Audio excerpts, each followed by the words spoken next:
walked out with $500 million in stolen.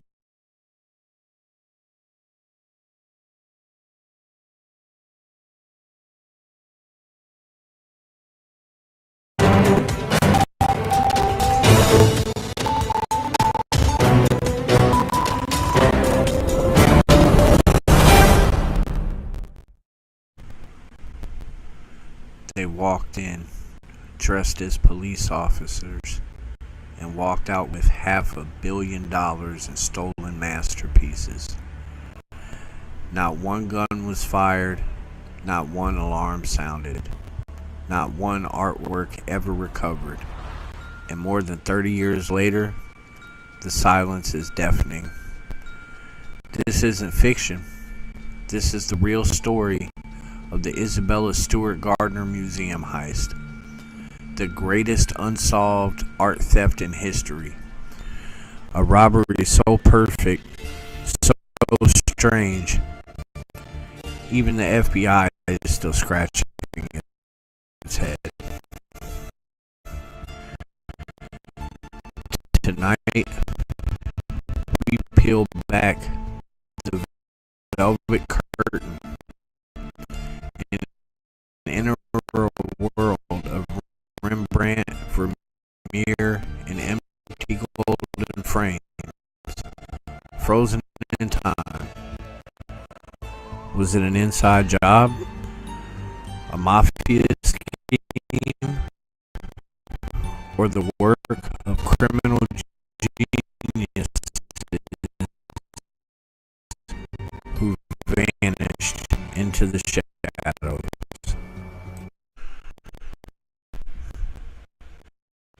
The Isabella Stewart Gardner Museum is more than a gallery. It's a legacy.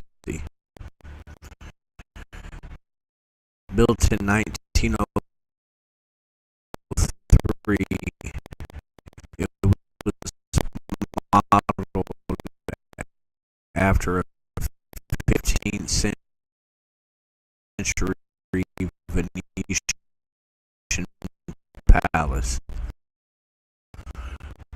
Marble columns, courtyards dripping in ivy, rooms arranged with obsessive detail by Gardner herself, an eccentric art collector with love for the dramatic.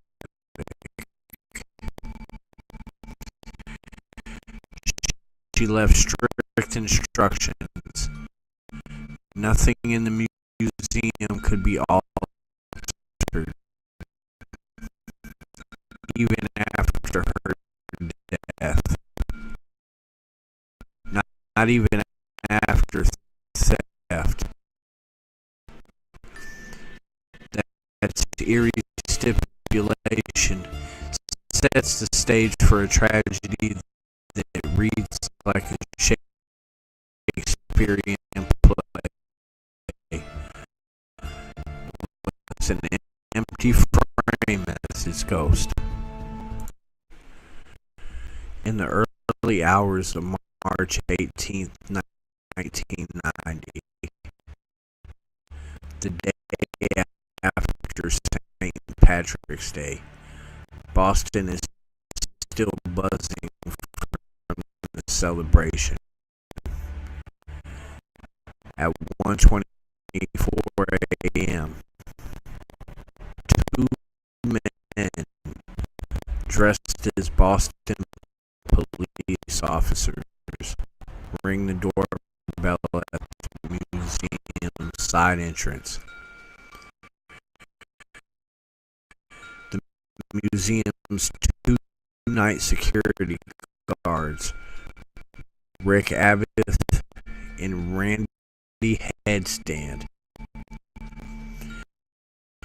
buzzed them in. We received a report of a disturbance, the imposters say. Minutes later, both guards guards are handcuffed and duct taped in the basement. The museum is theirs. For 81 minutes, the thieves roam the halls,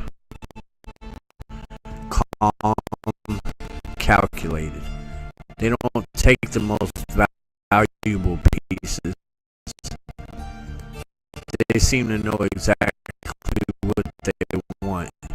13 works are stolen. Rembrandt, Vermeer, Degas, and then they vanish.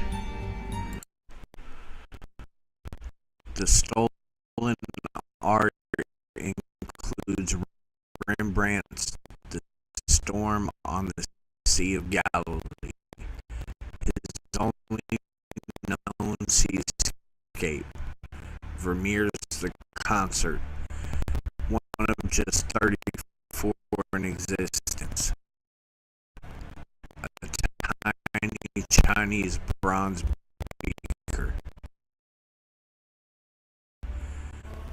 5 Degas drawings and a strange, unexplained object. A Napoleonic eagle finial. Why these? Why not more? The museum had no motion detectors, no night patrols, just 2 guards and a silent alarm system which never tripped. To this day, the frames remain hanging, empty, like open wounds. Not a single stolen piece has been recovered. Not one.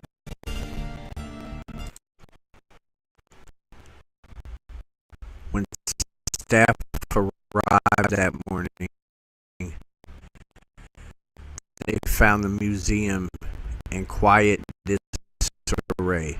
Taped guards, torn canvases, frames on the floor,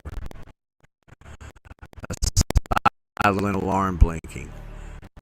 Boston PD and the FBI launched a massive investigation. But from the start, nothing made sense. The guards weren't harmed, no fingerprints, no forced entry. The security tapes for that night taken. The motion sensors, they captured strange data, suggesting the thieves avoided certain rooms entirely. The FBI declared it an inside job, but no arrests were made. Rick Abbott, the night guard who let them in, a former rock musician with a drug habit. Suspicious, sure. Guilty, still unproven.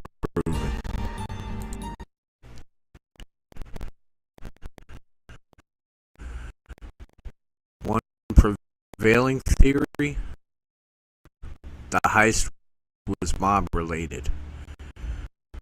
Around the time of the theft, Boston's underworld was boiling. The FBI suspected members of the Irish mob and the Patriarcha crime family were involved, possibly to use the as collateral. Informants claimed the art had been removed through Connecticut, even Philadelphia. One mobster, Robert Gentile, claimed innocence.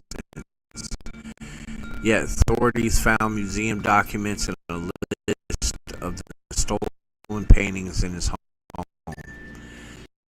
Still, no art, no evidence, just a trail of whispers and dead ends. Could this really have been a lucky break? Or did someone inside know exactly how to game the system? Security guard Rick Abbott was oddly calm. He buzzed in the fake cops without checking IDs. He left his post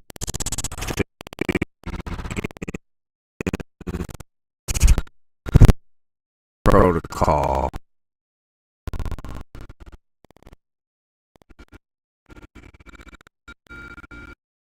And he passed the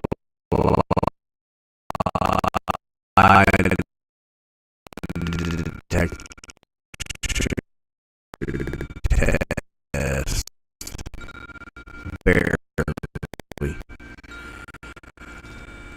Some theorize the thieves were hired hands.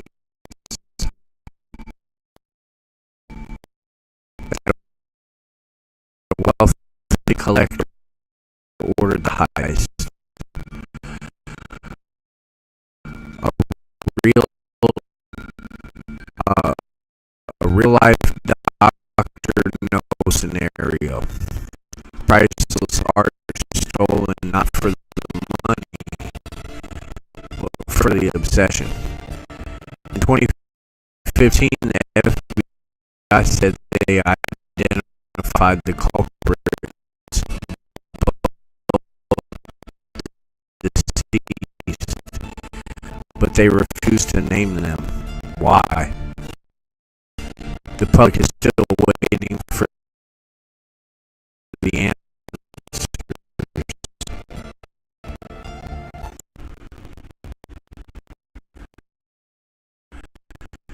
30 years on, the trail is ice cold. No ransoms, no sightings, no forgeries. The museum continues to offer a $10 million reward for information leading to recovery. It remains the largest private bounty in the art world. Some believe the paintings were destroyed. Others think they're hidden in a Swiss vault or quietly hanging on a wall behind a sliding bookshelf, never to be seen again.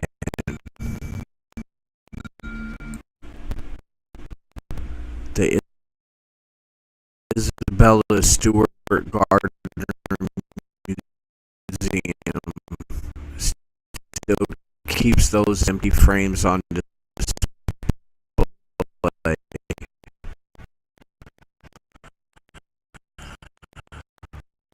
Haunting tribute to what was lost. Silent reminder of a crime. No arrest,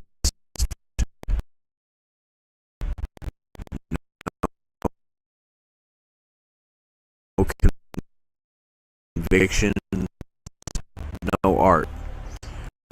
And maybe that's the most chilling part. Not that it happened,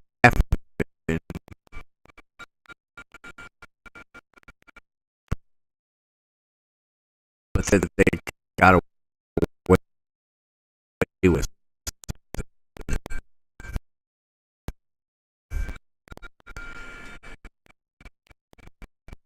If you were captivated by this mystery, like, share, and subscribe. Because in the shadows of history,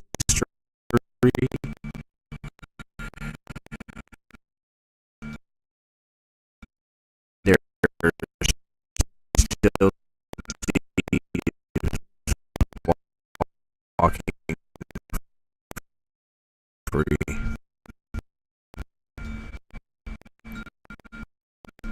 Good night.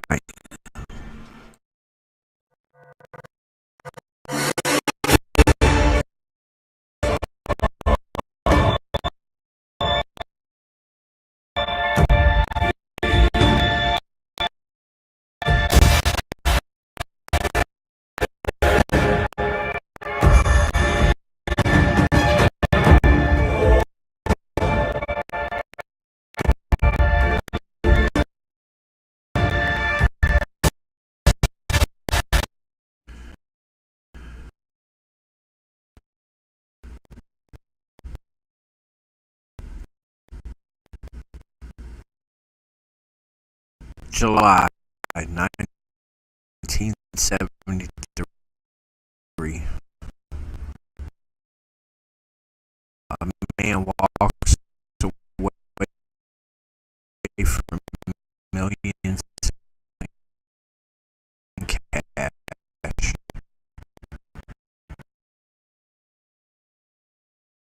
A sprawling empire in the eyes of the entire law enforcement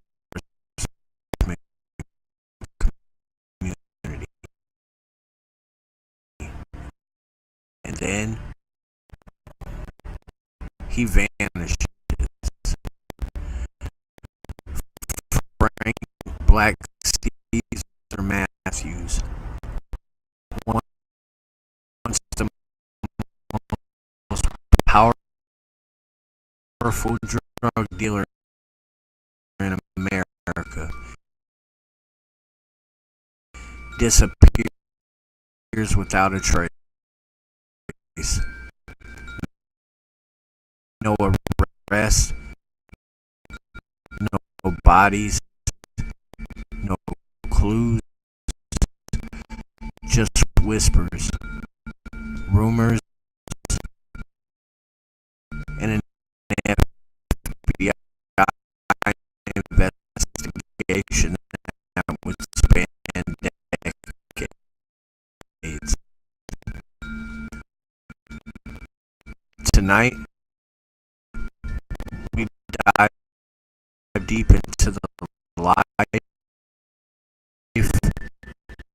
rise, and mysterious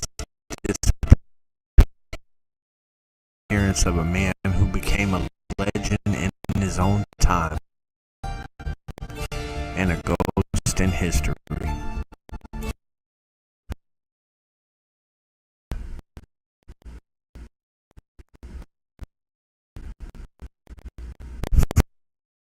Frank Matthews was born on April 11th, 1944 in Durham, North Carolina.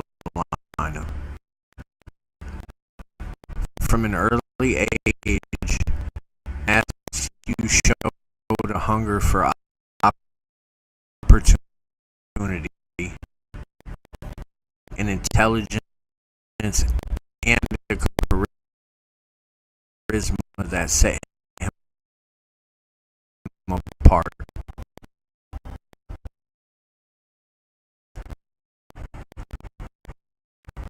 His early life was unremarkable in the eyes of most,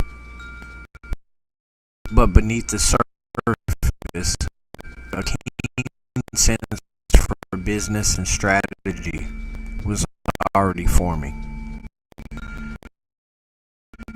By his teens, Matthews had moved to New York City, drawn by the promise of opportunity in Harlem. There he became involved in small-time hustling and eventually the drug trade. But unlike many street-level dealers, Matthews had something the others did not.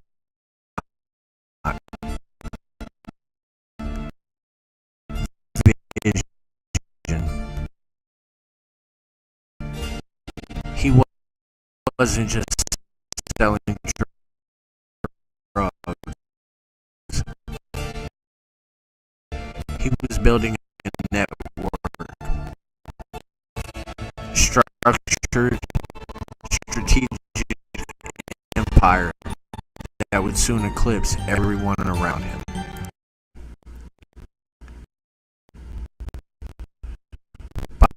By the late 1960s, Frank Matthews had created a drug distribution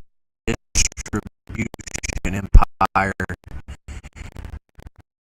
that spanned the East Coast. He specialized in heroin and cocaine, connecting American streets to global supply chains. Matthews' network extended from New York to Philadelphia, Washington, D.C., Miami, and beyond. Unlike his contemporaries, Matthews dealt openly with the Italian mafia, negotiating large shipments and avoiding unnecessary violence. His charisma, business acumen, and ability to strategize placed him at the very top of the drug trade. He became known as Black Caesar, a nod to both his dominance and his ability to command loyalty. Matthews' empire was not only massive in scale, but highly organized. A corporation in every sense of the word, with employees, accountants, and distribution managers. At the height of his power, Matthews reportedly controlled millions of dollars in cash, luxury cars, and even legitimate businesses that acted as fronts for laundering money. The FBI would later estimate his empire to be worth $20 million in the early 70s. some for the time.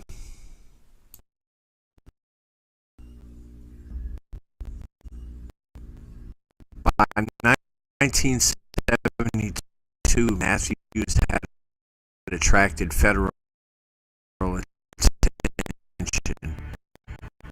The Bureau was relentless, but Matthews had a gift for evasion. He was meticulous, careful, and always one step ahead. Yet the walls were closing in. He was eventually arrested in 1972. But what happened next stunned the criminal world. Unlike most high-profile drug lords, Matthews was released on bail.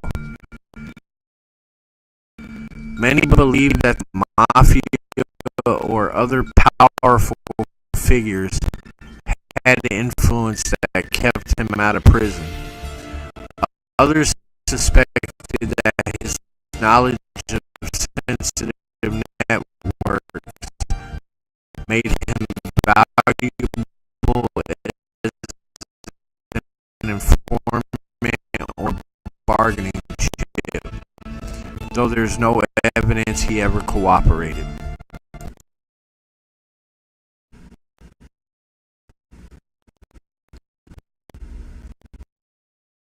Then came 1973. Frank Matthews was scheduled to appear in federal court. Yet, on the morning of his hearing, he simply disappeared. No farewell, no body, no ransom note. Just an empty apartment, untouched belongings, and an empire left in chaos. It remains one of the most audacious disappearances in criminal history. The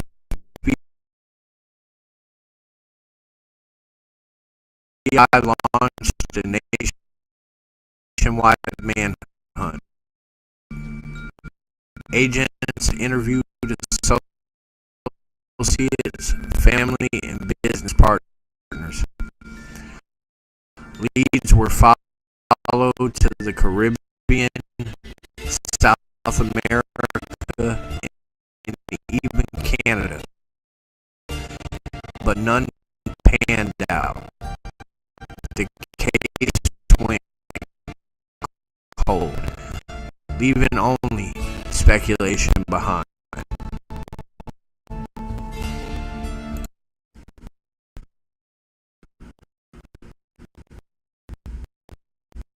Over the decades, theories about Frank Matthews' fate have proliferated.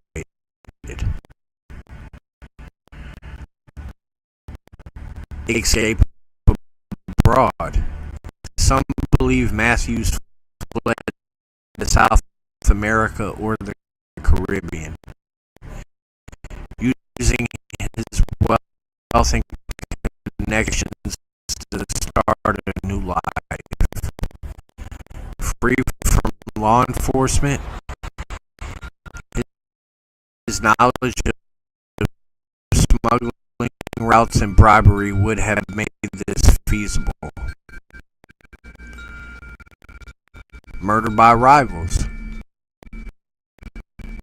Another theory posits that the mafia or a rival gang eliminated Matthews While he had powerful allies in the brutal world of organized crime, betrayal was never far away.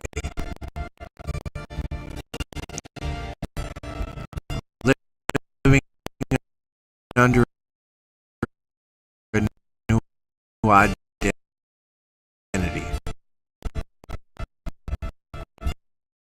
perhaps the most tantalizing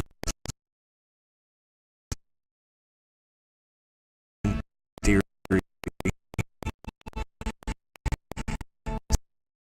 suggests Matthew simply vanished and assumed a new identity in the U.S., blending into the anonymity while enjoying his fortune.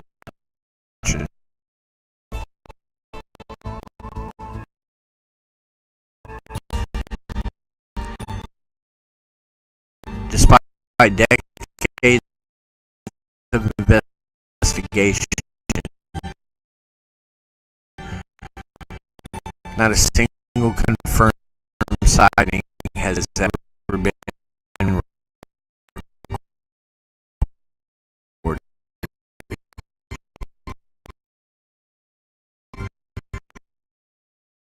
To this day, Frank Matthews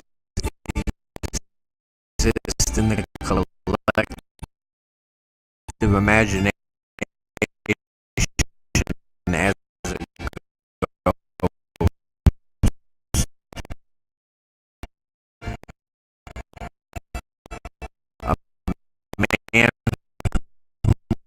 walked away from power, wealth, and the law, and disappeared entirely.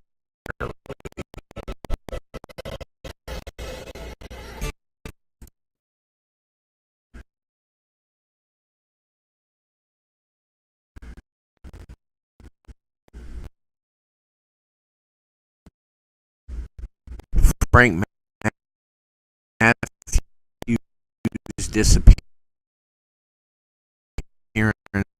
left a void in the criminal underworld.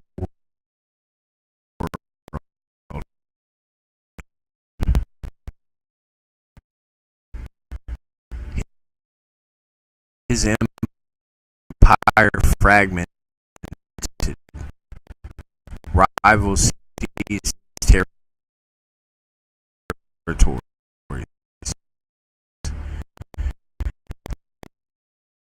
and the FBI was left haunted by one of the most notorious unsolved cases in American history.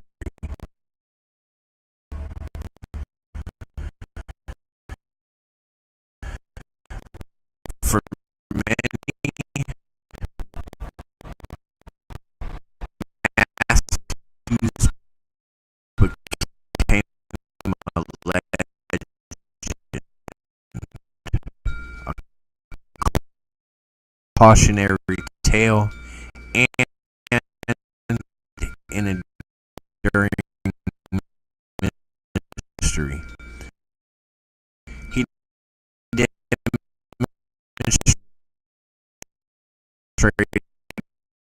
that charisma, intelligence, and ambition could rival even the most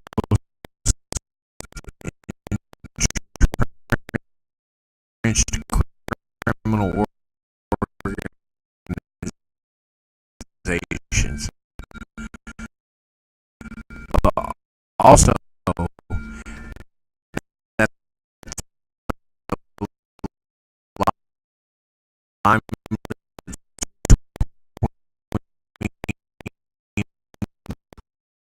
power and vanishing is frighteningly thin.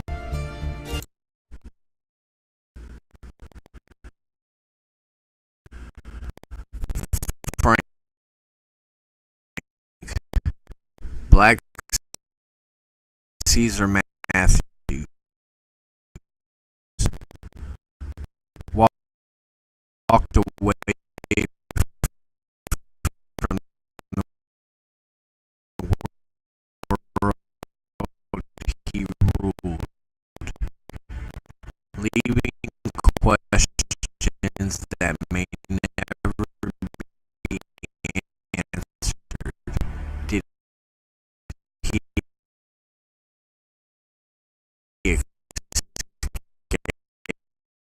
escape? Was he betrayed? Or did he simply vanish into obscurity? A ghost among the living. Perhaps the most chilling truth is this. Some legends aren't meant to end. They're meant to linger in our imaginations forever. If you've been captivated by the story, subscribe for more deep dives into America's greatest unsolved mysteries.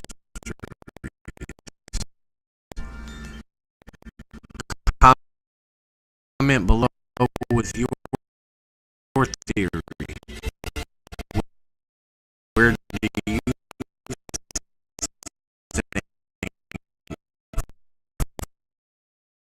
Frank Matthews went? Don't forget to hit the bell icon because some mysteries deserve to be explored before they disappear.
The Atlantic Ocean crashes against the shores of Long Island.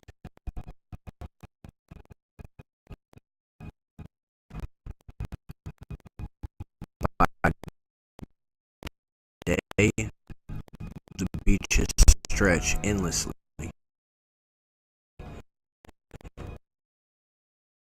filled with sunbathers, laughter, and the illusion of safety.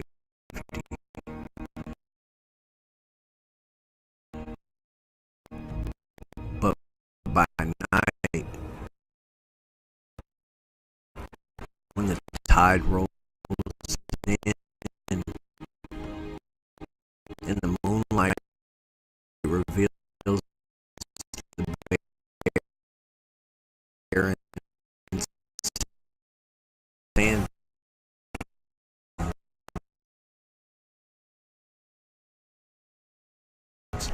this place transforms. It becomes a graveyard. In December of 2010, police searching for a missing woman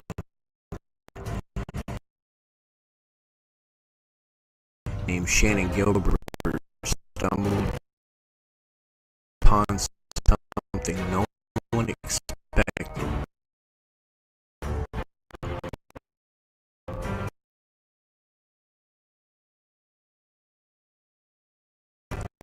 Along a desolate stretch of ocean parkway near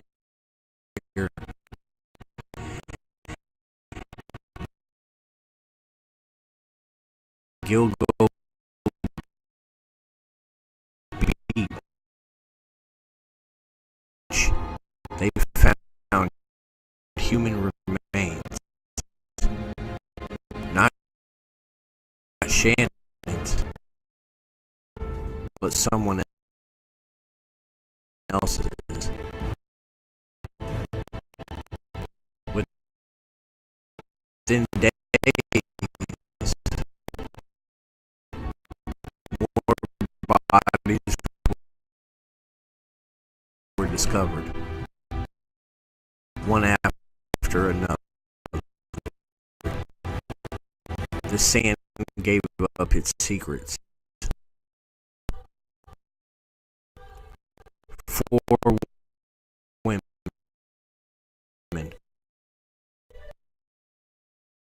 all in burlap sacks,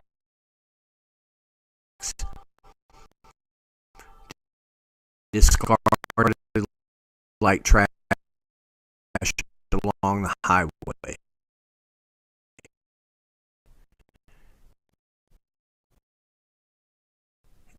And as the search continued, more would be uncovered. By the end, the remains of at least 11 victims had been found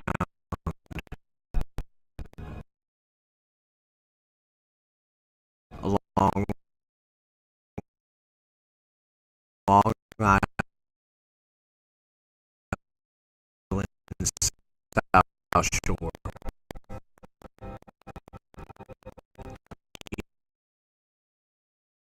11 lives cut